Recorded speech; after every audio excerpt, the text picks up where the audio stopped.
গাজীপুর শিল্পাঞ্চলে কাজে ফিরেছেন শিল্প পুলিশ সদস্যরা। এতে স্বস্তি ফিরেছে শ্রমিক মালিকদের মধ্যে। কারখানা মালিকরা বলছেন, সাম্প্রতিক ঘটনার পর নিরাপত্তা নিয়ে শঙ্কায় ছিলেন তারা। এদিকে পুলিশ জানিয়েছে, কারখানার নিরাপত্তায় আগের মতোই কাজ করছেন তারা। প্রায় এক সপ্তাহ পর কারখানার নিরাপত্তায় কাজে যোগ দিয়েছে শিল্প পুলিশের সদস্যরা। জেলার 4টি জোনে নিরাপত্তা দিতে কাজ করছেন তারা।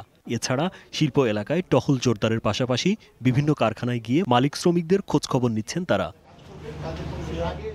কারখানা মালিকরা বলছেন, শিল্প পুলিশ মোতায়েন হওয়ায় তাদের শঙ্কা কেটেছে।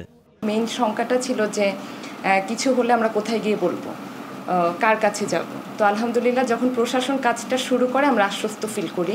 বিজিএমইএ নেতারা বলছেন, এর আগে কারখানা নিরাপত্তায় সেনাবাহিনীর সমন্বিত টাস্কফোর্স গঠিত হয়, আর মঙ্গলবার থেকে শিল্প পুলিশ মোতায়েন করা হয়।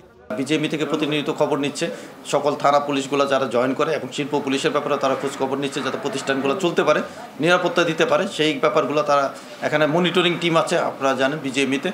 শিল্প এলাকায় আগের মতোই নিরাপত্তা জোরদার করা হয়েছে বলে জানান পুলিশ সুপার।